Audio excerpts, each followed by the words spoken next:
என் செல்லமே, இறைவனின் ஆசி என்றும் தங்கவே. பிறந்த நாள் வாழ்த்துக்கள் என் தங்கமே, இறைவனின் ஆசி என்றும் பெருகவே.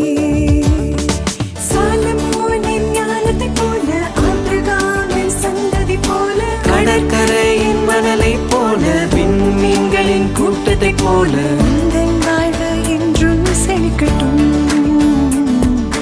உந்தன் வாழ்வு என்றும் சிறக்கட்டும். பிறந்த நாள் வாழ்த்துக்கள் என் செல்லமே,